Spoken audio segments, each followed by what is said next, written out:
Many investors and operators would tell you, Mettler might just be one of the best run companies in the world. And one of the keys to that story is Bill Donnelly. I think in a big global organization like Mettler, this idea of kind of really thinking about your communications and whether it be spoken or written was important. I think it helped me be successful there. People want to have leaders that have moral compasses, right? It's a lot easier to have followership if you're trying to follow somebody that seems to have things under a good balance, some true norths out there. I think if I have my numbers right, you had to lay off 1,000 people. I think the goal was to save $100 million. I was told that you did it in 5 weeks. The CEO job at a company, any company, is a lonely job. What you're hoping that John Carroll can give to this next generation, especially with your school. Hey, we want to bring the good thinking of business to non-for-profit kind of mission-based activities. It's not like we're changing the world, but you change the world with little pieces.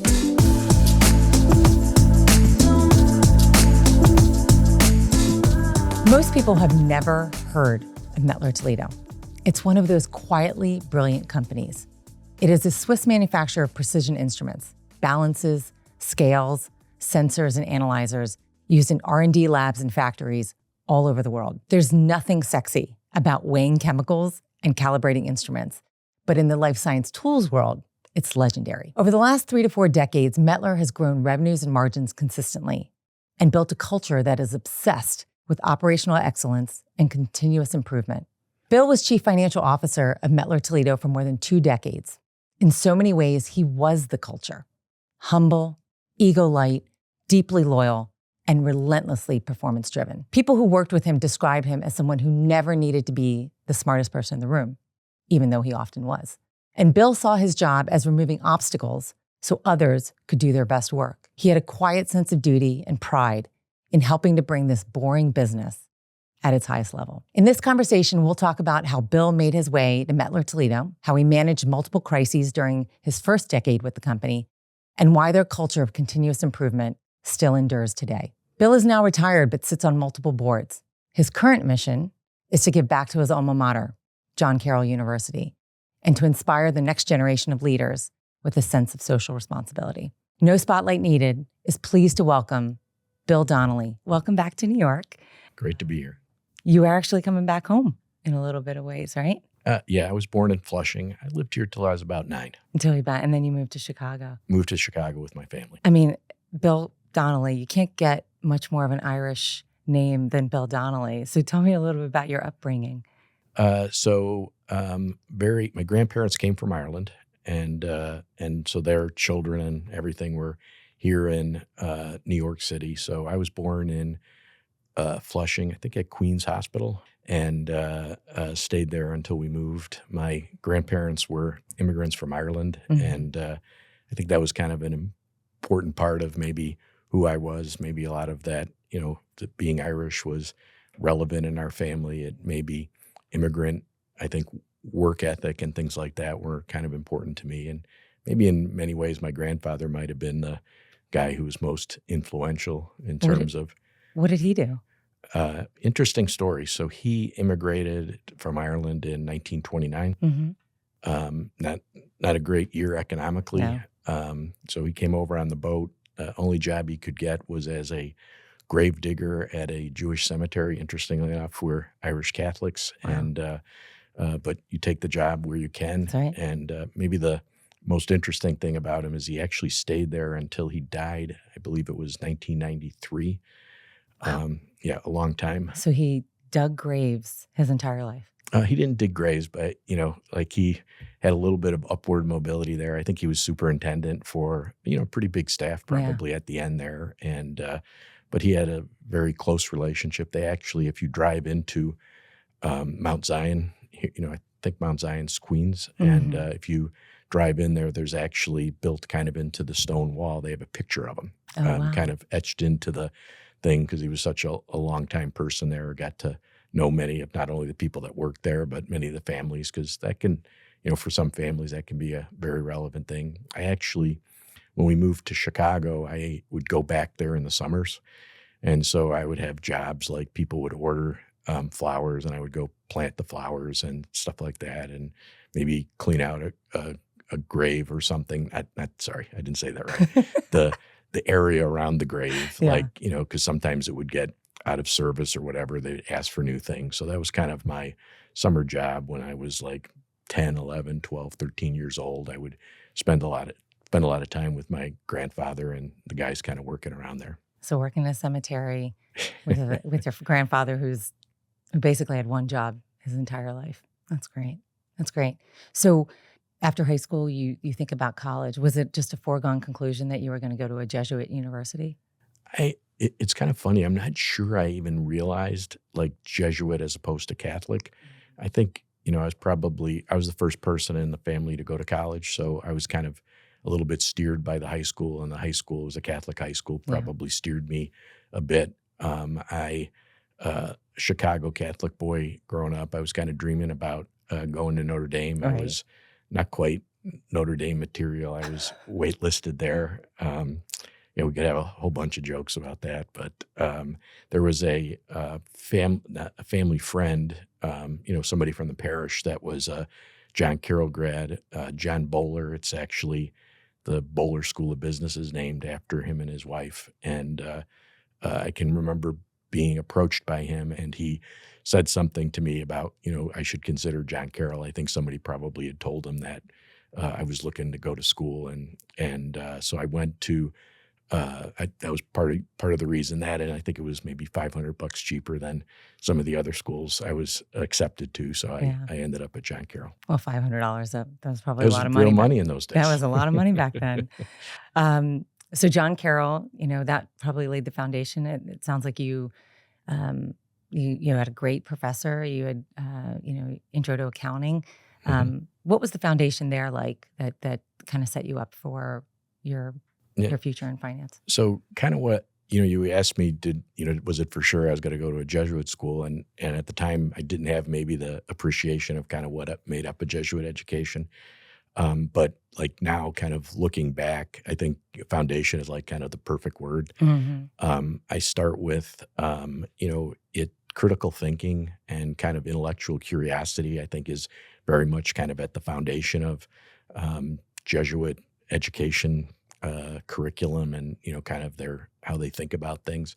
I think that critical thinking can be, it sounds like kind of just logical, but I often think about it as like looking for what doesn't fit, a lot, I think that kind of fit with accounting, but then later on in life with business, if Mettler was, for example, a very continuous improvement company, and I think critical thinking kind of gives you an eye for, you can always be a little bit better and try harder on things, and just intellectual curiosity to know what you don't know and wanting to try to learn about it. Another thing is there's a lot of foundation around your humanities, your liberal arts core. Yeah. So I think it was helpful for kind of a communication perspective. The generation for most of my career, there was still, I know there's kind of, we think a little bit about more the social media communication today, probably not my area of expertise. Yeah. But I think in a big global organization like Mettler, we did business in 40 countries. Well, I think we had subsidiaries in 40 countries, probably did business in a lot more. I think this idea of kind of really thinking about your communications and whether it be spoken or written was important. I think it helped me be successful there. I would say another thing, they always talk about it. I know you're a Jesuit yourself, Sheetal, and the idea of curus personalis. Yes. I always worry I pronounce that wrong. I know. I'm not so the good. Whole person. Latin was not one of my study areas, but it's this idea of the whole person, like you said, and I think very much speaks to empathy. I think if you're going to be a leader, having empathy for, will help you with followership, right? Some people could maybe think about that as like, oh, that's soft stuff. You need to make hard decisions, but it's sometimes easier to make hard decisions than to implement hard decisions. And particularly with big global organizations, you're trying to rally a lot of people behind tough things that can be maybe the right thing institutionally, but not always perfect for every individual effective, and almost always requiring change, right? And if continuous improvement requires continuous change, and the idea of having empathy and good communication can be, quite helpful. And maybe the last part on kind of foundation, I might say, is that, it's a mission-based institution, right? Again, some of our Jesuit mantras, men and women, for and with others. I think this idea of people want to have leaders that have moral compasses, right? It's a lot easier to have followership if you're trying to follow somebody that seems to have things under, under a good balance, some true norths out there. I think that was definitely, I acknowledge kind of as I talk to you today, I realize late in your career, like these things kind of pull themselves together. I think like most people, I had my own continuous improvement. So if I make it sound like all those foundations were set there, I think they were also, like the Jesuits love this idea of continuously learning. That's right. So I think I was able to better deploy those foundations as I became more experienced, maybe more confident too, right? When you're early in your career, so many things seem important, and it's a lot easier to see the forest through the trees as you get a little bit later in your career, have more confidence in things. And I think that's true. I think the foundation of having critical thinking, communication, and just, as you said, a moral compass serves you well, I think, throughout your career, which is great. Yeah, 100%. And then what was the most important part of JCU for you? This is a trick question because I don't answer my wife. And it's certainly, I met my wife there. That's right. And, it was a trick question, and you passed with flying colors. Yeah, I met my wife, Sue. I was a senior. She was a junior. We were married a couple years later, and she's also from Chicago, but she was a city girl, and I was a more remote, I don't want to say country boy, but let's say far suburbs. Oh, there you go. And we met and got married a couple years later and started moved to Cleveland to start our marriage. Yeah. And so your first job at a school or one of your first job was one of the Price Waterhouse. Price Waterhouse, which was the part of the Big Six back then. I think it was even the Big Eight. Big Eight, then. right? Yes. There you go. Yes. And I think you've talked about how in order to really prove yourself at Price Waterhouse, you wanted to get some of the international roles. But talk to me about your time there, the exposure that it gave you, and the evolution of you there at Price Waterhouse. Yeah, I think I learned a lot. I'm sure Price Waterhouse is today, but definitely was when I was there, like a great way to learn business, to learn finance. I say that, from a technical perspective, I think it was really helpful. I think also from like developing leadership skills, learning how to lead people, but also kind of understanding how to take care of customers, how to communicate with customers. I think that, I guess I should use the word client, probably would sound more professional, but I think that was helpful to me. I definitely learned to work hard too, right? I think, I can remember years having, 2,600 chargeable hours and stuff like that. So there was a lot of, hard work. And I think that it helped me, I think I was comfortable working hard, but it kind of showed me what it meant to work hard as well. And I think that was helpful to my career. And then as you mentioned, it seemed the guys that, I think of Mike Meredith and Jeff Bradford, Frank Steiniger, these were all kind of bosses in the early days, and all of them had served abroad. And so for me, it gave me a chance to, emulate them in a way, right? Yeah. It was a little bit like going to college. I'm not sure I exactly knew how a career worked. So, it was having role models and mentors that kind of pointed me in the direction that, if you want to rise in the firm, you should go work overseas. So just seeing lots of different things, experiencing lots of different things, stretching your communication skills, as you mentioned. So that's great. So towards the end of your time at Price Waterhouse, you had a client, Elson Bailey. Yes. It's kind of a Dutch-Italian hybrid, focused on process automation and various other instruments. So tell me about that and how you got to know them and then ultimately became the CFO there. I went over with partner from Price Waterhouse. His name was John Clee.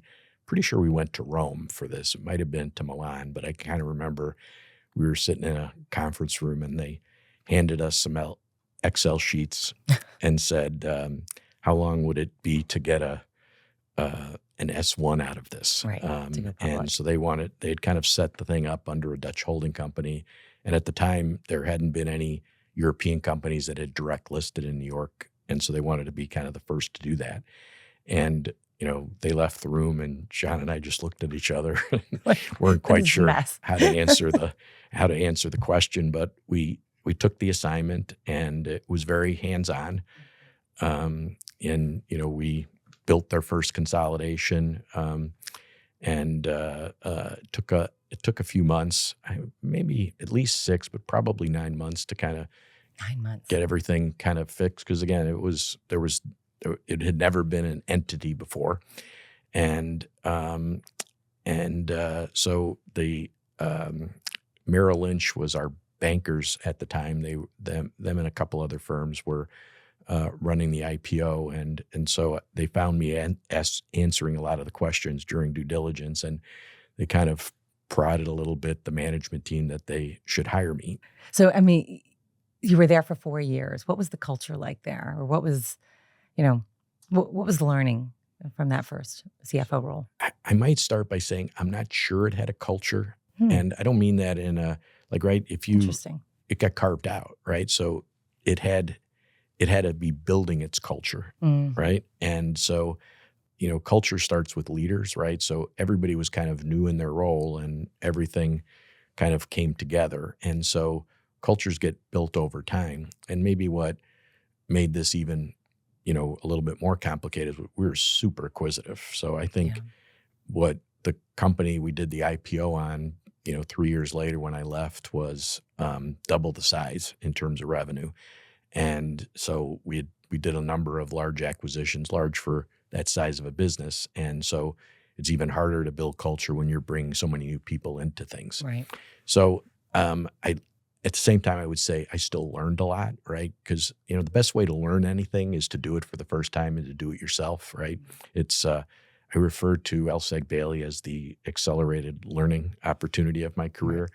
And I say that with true humbleness that, I bumped my nose a lot of times, right? I learned things I did things for the first time on behalf of the company without a ton of experience, but I learned it, tried to get it right. And I, because of an IPO, starting investor relations, starting a treasury department, starting a tax department, all these things.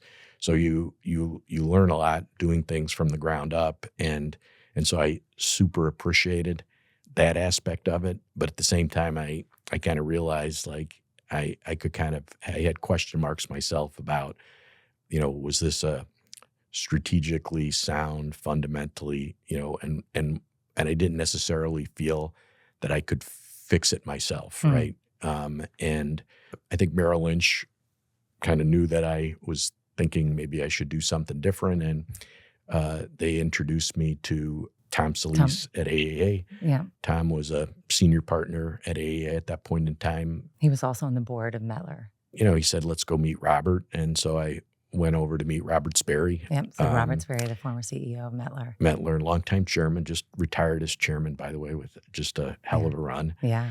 And I met Robert, and he was like everything that I kind of felt was missing. So there was a. So what was that? That was, when you say, well, what was missing?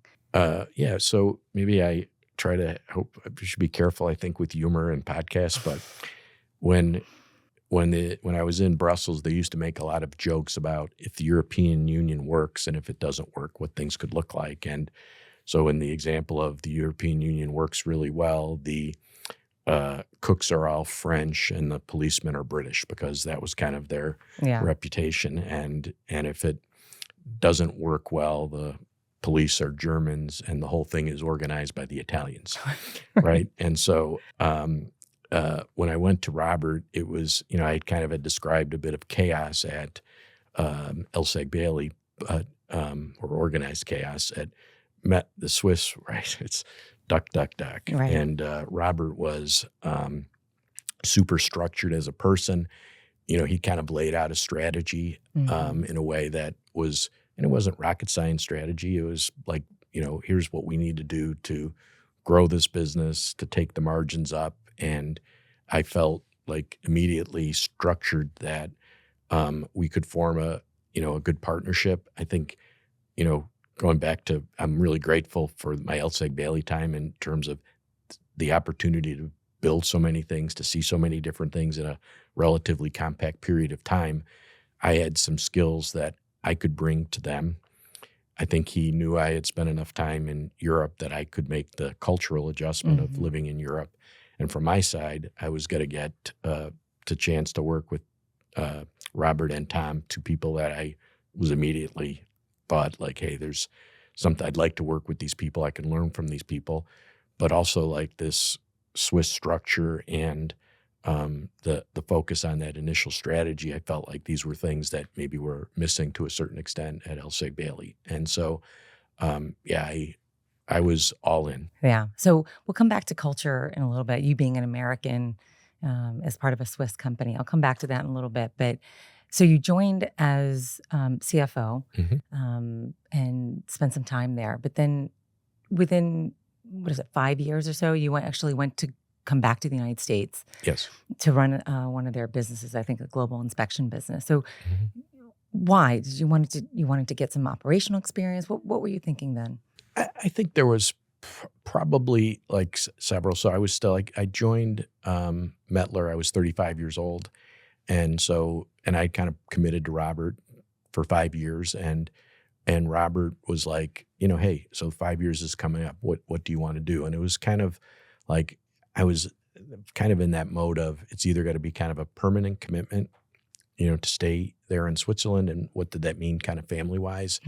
And then secondarily was kind of my own kind of development. And, Robert said, hey, if you want to be a CEO someday, and I think it was, CEO at Mettler or CEO somewhere else, you need to run some businesses yourself. And he offered me the chance to run the global product inspection business, which was one of the growth pillars of Mettler at that point in time, and needed some things done strategically and operationally. And then secondly, I was running the US-based lab businesses like Raining and O-House and a couple others. And I felt like that was like a great opportunity for me. And I probably, always assumed I'd have to go back. If I wanted to become CEO of Mettler, I'd have to go back to Switzerland. I wasn't sure if that would ultimately work out, but I did feel like, hey, that if I want to be a CEO running a business, that would be like a great way to kind of do it. And the businesses that Robert handed me were all exciting. And so that was kind of the basis for making the decision. Good for family, good for my own development. So you moved back. You're doing it for about 2 years. And then Mettler has a bit of a whistleblower crisis on their hands. Yep. Someone is questioning the financial systems at Mettler. They're saying something's amiss, and they call you to talk to me about that situation.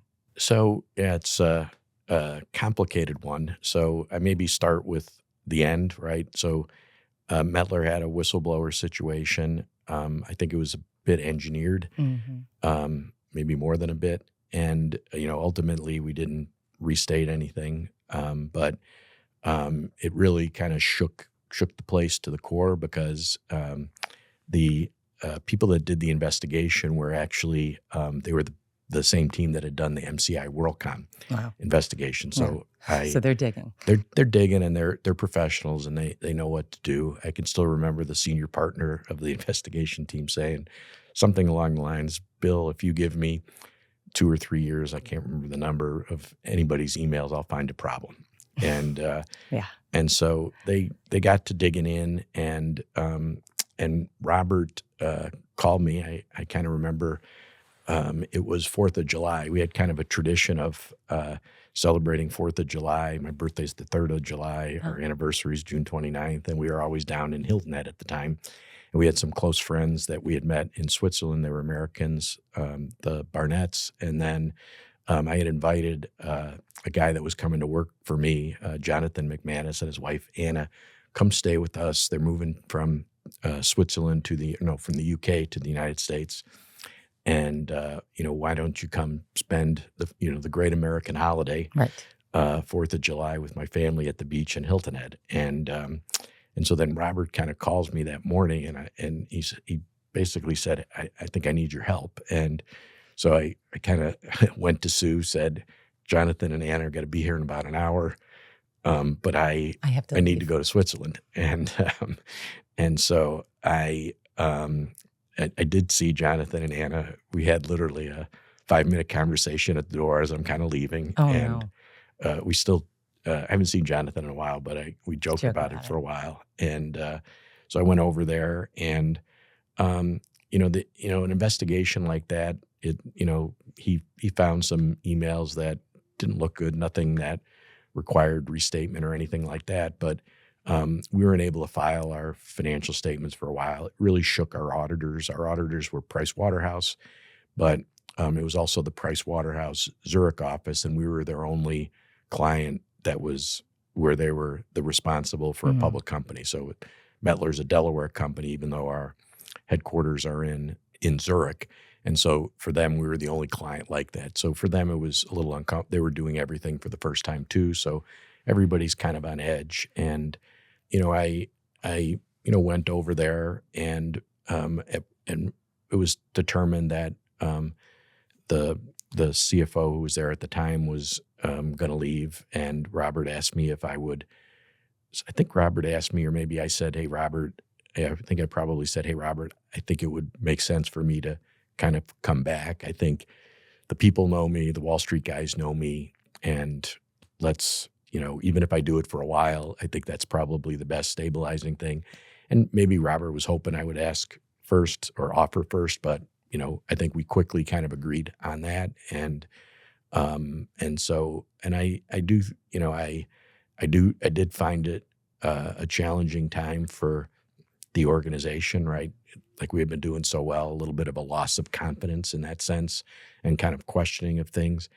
And but I also felt like, because from everything I saw, it was unfair also that what happened. The whistleblower was not genuine in his concerns. He was more was frustrated and trying to cause troubles.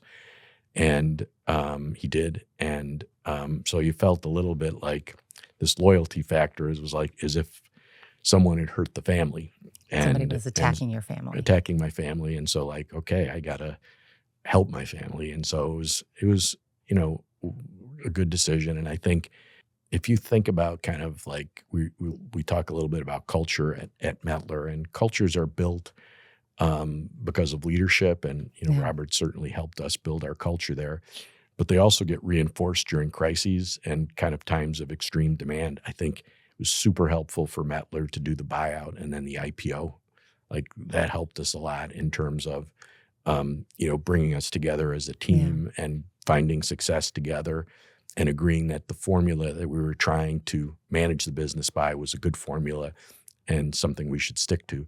Similarly, the investigation in many ways kind of had us, reflect a little bit inside. And I think it kind of was almost created a bit of a renewal for us as an organization for pushing excellence, right? Like we're proving that we're every bit as good of a company as investors felt, customers felt, and our employees felt, kind of moving forward after that. Yeah, so the press release at the time said they asked you to come back, or you were coming back to, quote unquote, set the tone at the top. Yeah. Is that the tone that you needed to set? Or what tone do you think needed to be set? Hey, if I'm totally fair here, I think probably the lawyers are telling us the SEC wants that word tone. I think Mettler always had a good tone, right?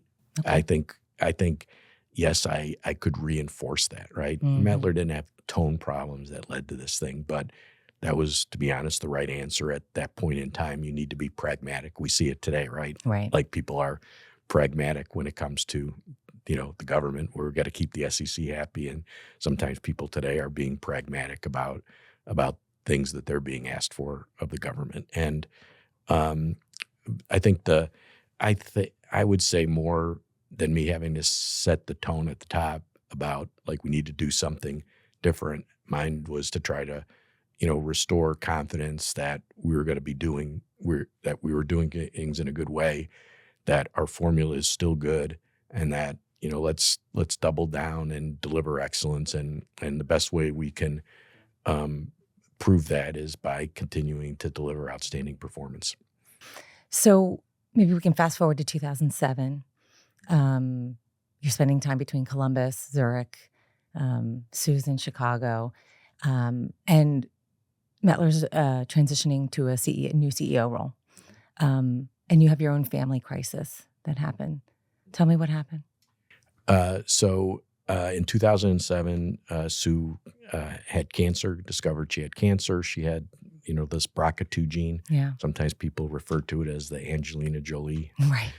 gene, but, it's a relatively serious form of cancer. You might remember, like, the stats at that point in time, like everything in medicine, they've gotten better since then, but I think it was she had a 50-50 chance of ovarian cancer, and if she got ovarian cancer, she'd have a 90% mortality rate at that point in time, and it was scary. We were both young, so our mid-40s or so, and that was very much kind of a moment for me in terms of, Olivier and I were close already, like probably my best friend among the executive committee colleagues at that point in time. We got along well.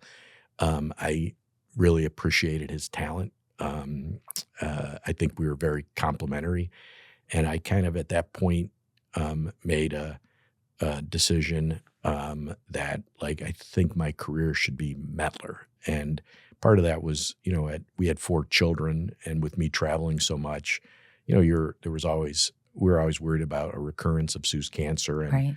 What that could mean. And it just felt like, this would be a bad decision for me to try to, continue, think about starting something new or progressing some. I mean, Bill, like, your wife just has cancer. You are traveling all the time. You didn't think about leaving Mettler? To take care of Sue? Or for a new job? Well, Something closer? Definitely not for a new job. Like, that to me Really? was kind of a reinforcing thing. Like, at Mettler, I know the job. I'm respected at the company, and I knew that, because, I needed some time to help Sue get through things. The company was super. And if there had been a recurrence or, worse, I knew that I could figure out a way to make things work at Mettler, right? It was that kind of culture too. Like, Robert would have considered me, like, Robert would have figured out how we make things work, right? And so that brings a lot of, like, peace of mind. But I would say, kind of on top of that, there was this, I think got from my grandfather kind of this natural loyalty thing. Mm-hmm. That loyalty was reinforced with the whistleblower crisis, and Sue's thing kind of made me prioritize maybe in how I laid things out in my life a little bit differently. And then, shortly after Olivier and I agreed to be a team, we had the Great Financial Crisis, right? And we'll get to that. And that provided another opportunity, right. To, this whole idea that cultures are built on, leadership, but also they get reinforced during crisis. That gave us an opportunity there as well. Yeah. So it sounds like, that whistleblower, you said somebody was attacking your family, but then when your wife got sick, your family came and took care of you. Yes. In many ways. Yeah. That's a very good way of saying it. I love that. So, I want to stop for a second because Olivier became CEO. It sounds like you guys had a great relationship. Mm-hmm. But between your time with Robert and Olivier, you spent 10 years as a CEO, CFO team.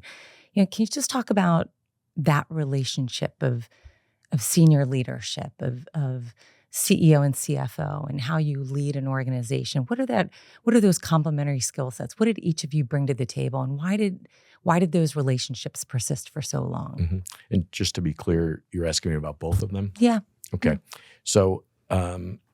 So I think my relationship with Robert and my relationship with Olivier, would start with friendship and mutual respect, right? Like, and we saw things very similarly, right? And so no one agrees on 100% of things, but I think with both of them, we were probably in the 90% of what was the really important things, right? Yeah. And Robert taught me a lot about leadership, right? Robert, we talked about my role in the whistleblower situation, but if you think about like Robert through the buyout, the IPO, and that crisis, like a lot of it, the burden of leadership was with Robert, and I just saw how, forward-looking he was, always putting the institution, the company first, and that's people, you can get followership if you kind of demonstrate that type of institutional prioritization. So you never felt a moment that Robert was putting himself ahead of the organization, and learned a lot about that. And I think that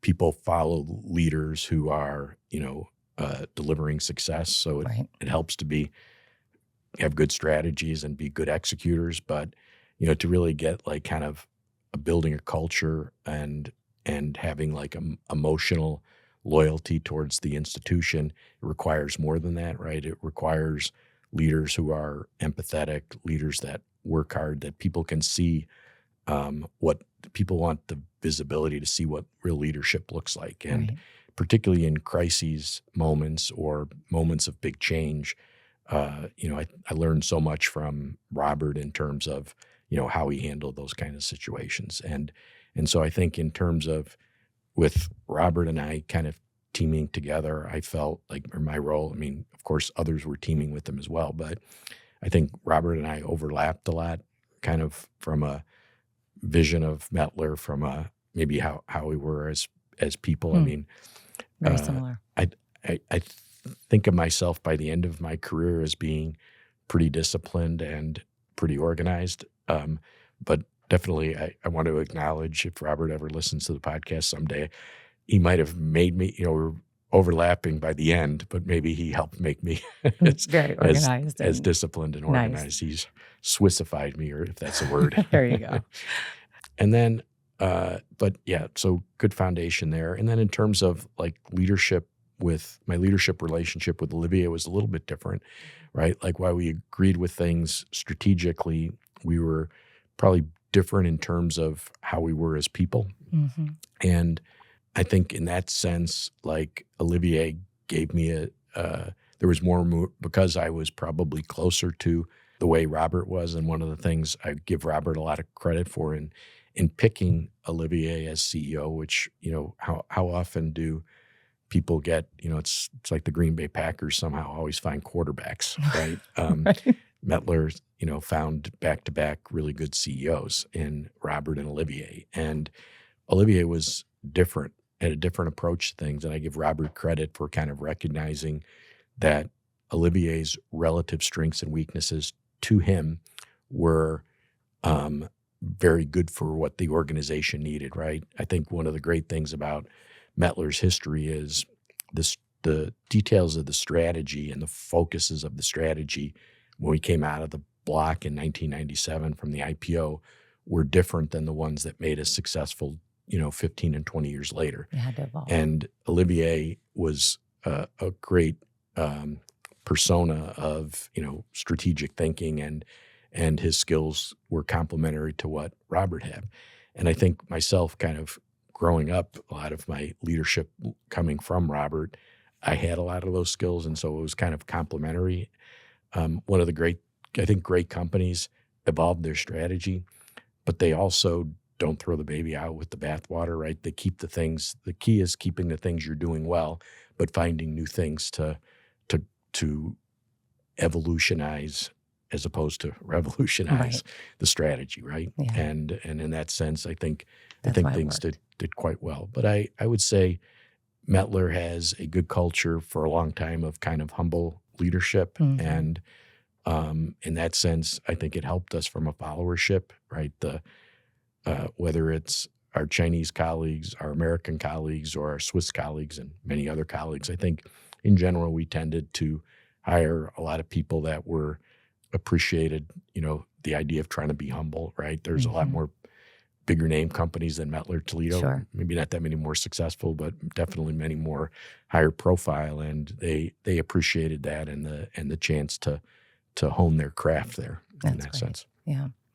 So Olivier is named CEO, I think, in 2007, and the Great Financial Crisis hits. Mm-hmm. So I think, as you said, maybe what is that expression? Never let a crisis go to waste. Yeah, right, exactly. Never let a crisis go to waste. Rahm Emanuel. Yeah. I think if I have my numbers right, you had to lay off 1,000 people. I think the goal was to save $100 million over a couple. Mm-hmm. And I was told that you did it in 5 weeks.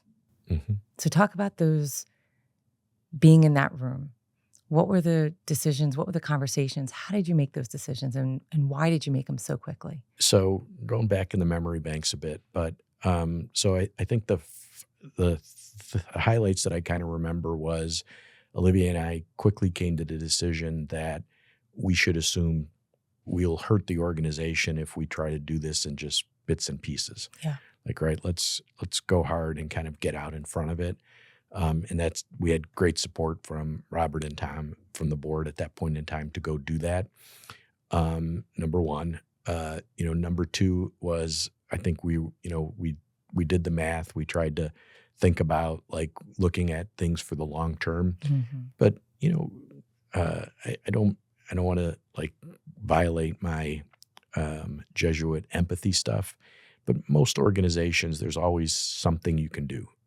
You can survive without some resources in different areas, and whether that, I think it depends on organizations, whether that's 5% or 10%, Sure. But every organization has something they can survive without. And I think at Mettler, we had this kind of decentralized organization model, and we very much explained the strategic thinking behind how we were going to do it, and then, asked our colleagues, the general managers of the different businesses, to kind of come back with their plans based on targets. We, quickly reviewed them, and I don't know if the number was 75%, but it was a large number of them. Quickly came back with thoughtful plans that were going to get us to the target, Mm-hmm. and we appreciated that. And then the other ones we just work with. It's harder for different organizations to move. I can remember I had to fly over to China at the time, right? Our Chinese organization was doing well. Fine, and yeah. you might remember China itself. Was doing okay. They had a lot of room in the balance sheet back then, the country's balance right, sheet. Exactly. So they just kind of flooded the market with cash to make up for, lack of economic, underlying true organic economic growth. But we needed them to participate in the process. They half of their business at the time might have been 60, might have been 40 was intercompany business. So they were a manufacturer for most of our low end products around the world, and we needed them to share in that. And they felt that part of the culture they had created in China was based on that they weren't doing layoffs, that type of thing. And it was tough conversations and trying to get them to, if I again can kind of use some Jesuit stuff here, like kind of that 360 of trying to see the full picture of, Right. you're part of this. You have all this independence, but the independence is partly given to you. With it becomes some responsibility and accountability to be part of the greater institution, not just the institution of China, but the institution of right. Mettler Toledo. And it was, hard to do, but we wanted to do it kind of quickly. And we, Olivier and I kind of knew what needed to be done, kind of central decisions like closing some things, but also we knew that the total organization needed to take ownership. The individual GMs needed to take a big piece of it themselves, and they implemented great. And I would say that, again, it made us stronger as an organization. Yeah. Definitely. And for Olivier and I think we kind of, that it was interesting you brought up the 5 weeks. I think Olivier and I realized that one thing we could maybe do, back to, we had to find different formulas than what we had done in the past, because we were, from when Robert and I started at the IPO till 2008. That's a 10-year period. Mettler had become, I think we were at 5% operating margins when we started the IPO. We had become a much better run company, higher market shares, much more profitable.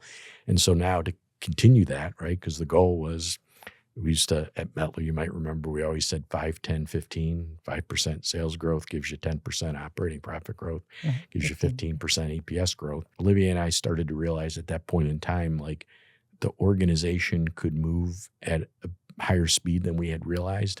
And so it's a little bit, I make another athlete example.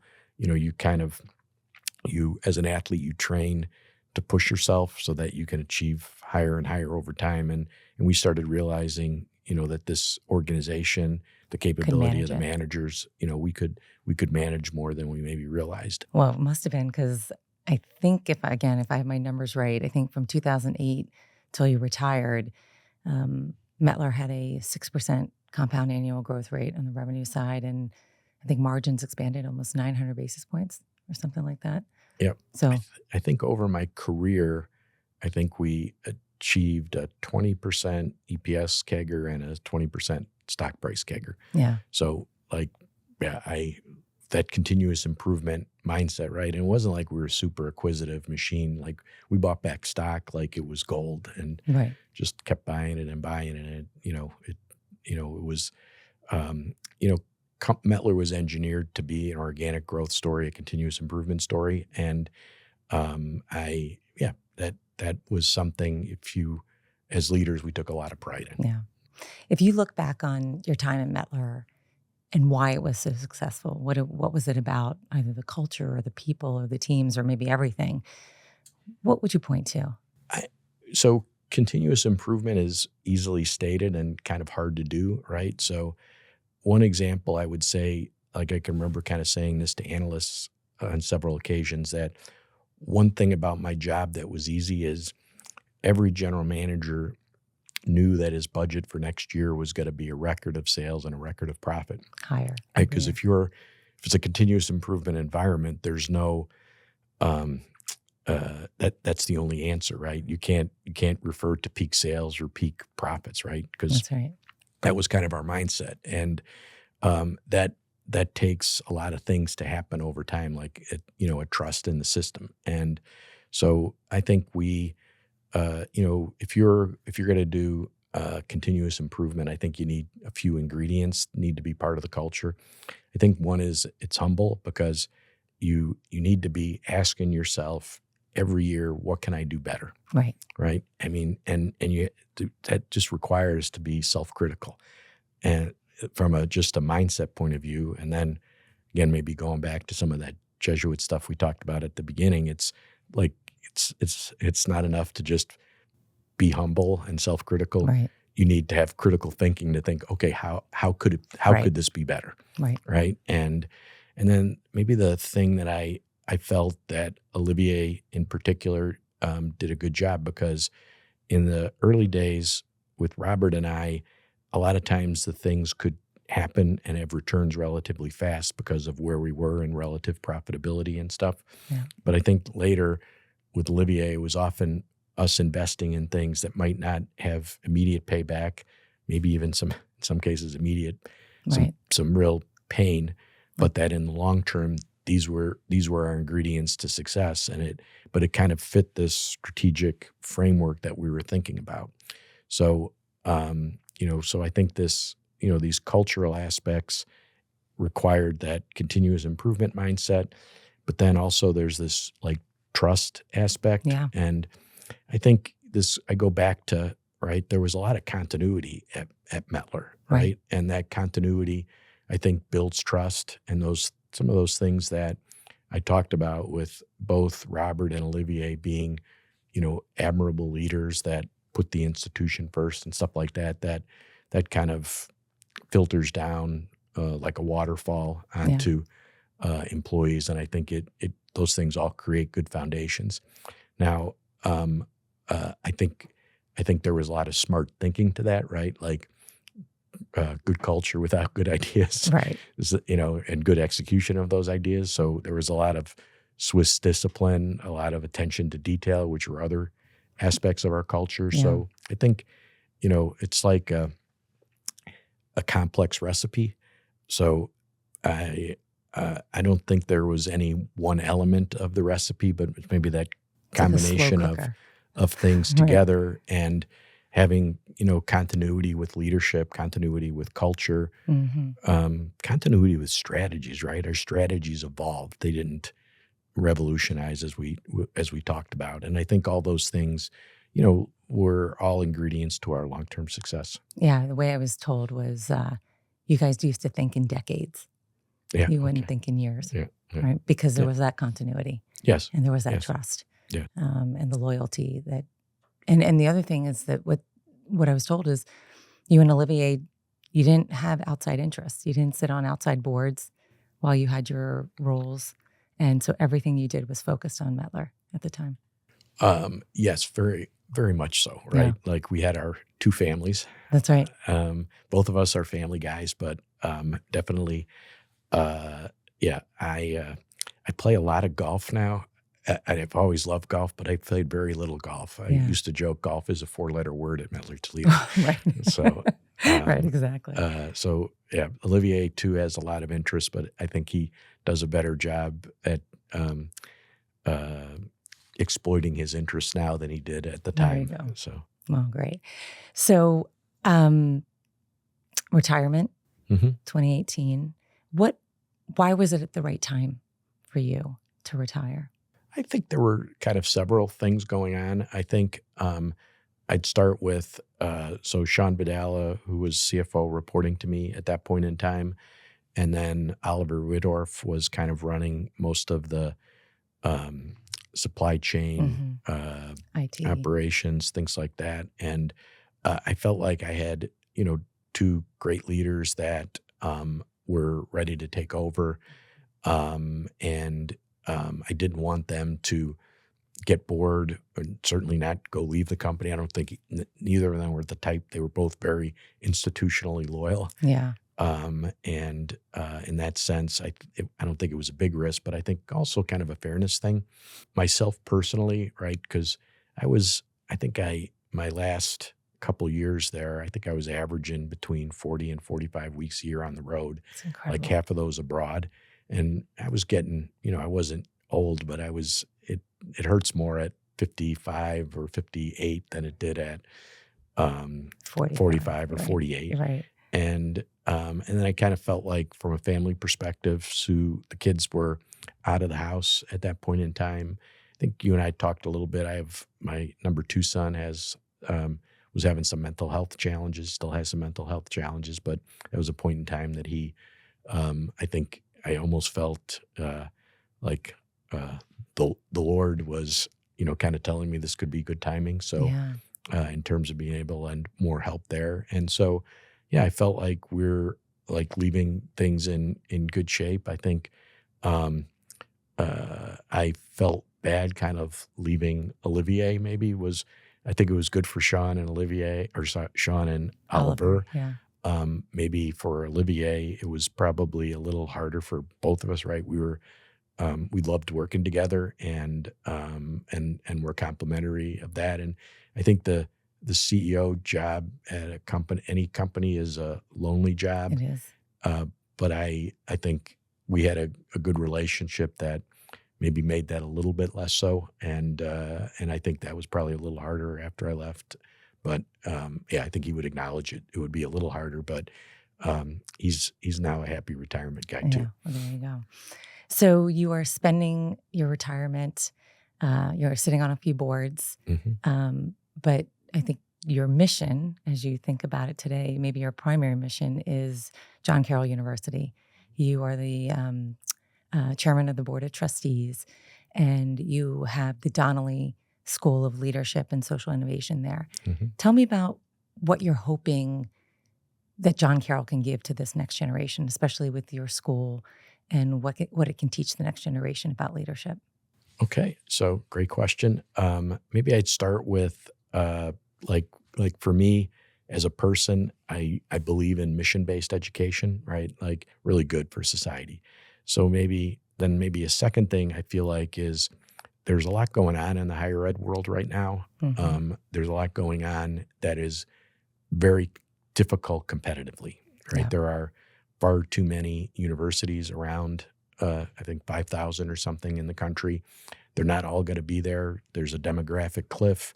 There's a lot of questioning about return on investment from education. I think, frankly speaking, I think some of that's wrong. For a place like John Carroll, if I put my Mettler strategic thinking hat on, it's a highly fragmented market. If they can be good at the business of higher ed as opposed to just the mission, they're already really good at the formation of students, right? And by formation, I mean not just their education, but their formation as full individuals and men and women for others. And but I felt like I could help them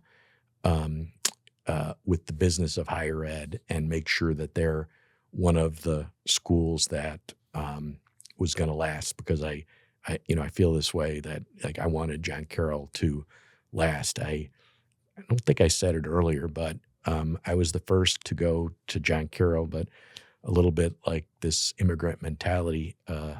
Billy, as my family would sometimes call me, Billy went to John Carroll. He graduated on time, got a job when he was done, and never got arrested. So it must be a great school. Right. So I had a lot of my cousins and my siblings go to John Carroll as well. And I think if you count who we married, it's something like 14, 15, 16 of us that went. And so I feel a lot of loyalty to John Carroll specifically. So now, kind of flipping, so I want to help John Carroll. And then the Donnelly School tries to be kind of an intersection between the Boler School of Business. I mentioned John Boler earlier in my discussions, and so it's within not the Boler School, sorry, the Boler College of Business. Yeah. The Donnelly School is within that. And it's very much kind of aimed at this intersection of the liberal arts and the business, and particularly this idea of by social innovation, we're talking about this idea that, hey, we want to bring the good thinking of business to non-for-profit kind of mission-based activities. Yeah. And number one, so can we help non-for-profits be more effective and efficient at what they do, to think strategically themselves, to execute well themselves? So we try to bring a little bit of that, but also give the opportunity of students that are in the business school to do service and work with them and see the importance of giving back to society. And I think in general, right, a kid that spends his time studying accounting during the day and maybe working at a soup kitchen at night for a couple of times a week, I think that's got to carry with him forever, right? Yeah, I think it's got to make him a better leader, he or she a better leader. And those are all things that, we try to fund through the Donnelly School, because some of these things aren't free immersion trips to go visit the poor, to get programs started in schools. These things are, a lot of time need seed money. Yeah. And I was thinking, like, wow, the great impact those missions had for society, little parts, right, of society. It's not like we're changing the world, but you change the world with little pieces. Not big pieces. That's great. Well, Bill Donnelly, I think that you are living the life that you espouse, right? Yeah. Which is that you've demonstrated humble leadership. You've helped build an incredible company, Mettler Toledo, and you are giving back and passing on this wisdom. And for that, I think everyone is probably really grateful. So thank you for being here. Well, thank you. It was a great conversation. It's stimulating to the brain, right? To think back. To think back and kind of think about, how you navigate and learn over time. And I appreciate the opportunity to share. If I can have humor again, my mom's getting older, 91. I promise I can get her, because she forgets things a bit. Yeah. I promise I can get her to listen every day. It'll really help her numbers. That sounds fantastic. I love that. Thank you, Bill. Thanks for being here. Thank you so much, Sheetal. It was a real pleasure. Thanks.